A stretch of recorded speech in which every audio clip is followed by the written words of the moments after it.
Cek cek cek cek cek, itulah bunyi cicak.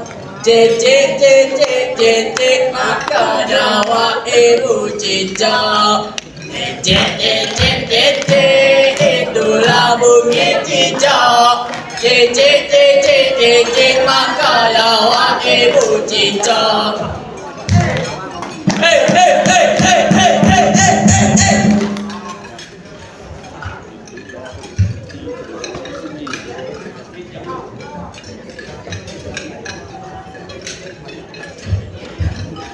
Apa lagu cicak? Banyak-banyak lagu cicak kau pilih. Ni, abang ada lagu baik untuk kita. Lagu nasihat. Tak nak membuang masa, dia mulakan highlight.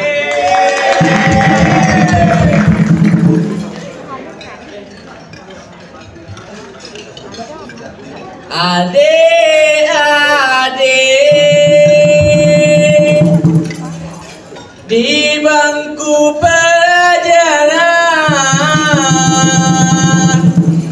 tuntutlah ilmu,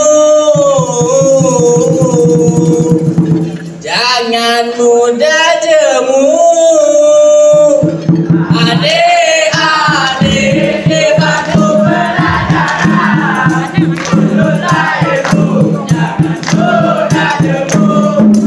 Bangun pagi-pagi, lepas mandi kita semayang, pergi sekolah, cium tangan ayah ibu. Adik-adik di bangku pelajaran, tuntutlah ilmu, jangan mudah jemu.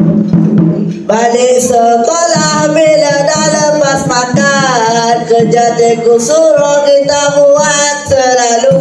Adik-adik di bangku pelajaran, tuntutlah ilmu, jangan mudah jemu.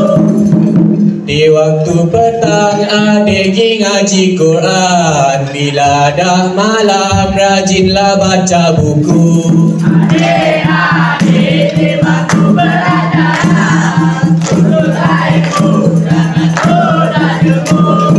Masa belajar tanam sifat nak melawan, biar periksa dapat nombor 1. Adik-adik di bangku pelajaran, tuntutlah ilmu, jangan mudah jemu.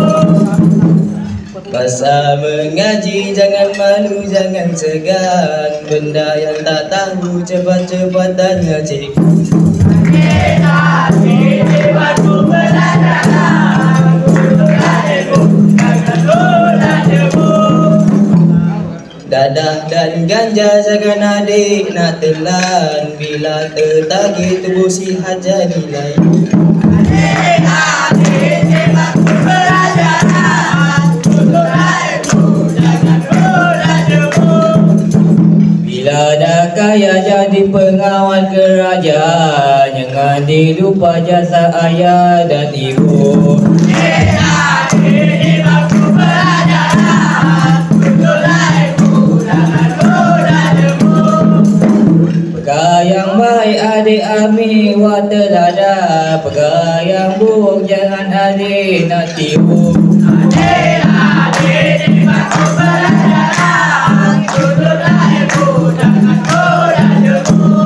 Adik-adik di bangku pelajaran, tuntutlah ilmu, jangan mudah jemu.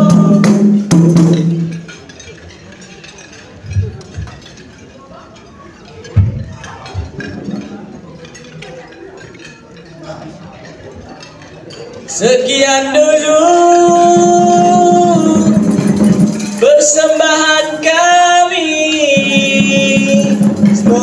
semua terhibur hati. Salah silap harap dimaafi. Jangan disimpan di dalam hati. Yang tulus tak hati. Semoga semua terhibur hati. Salah silap berhati. Jangan simpan di dalam hati.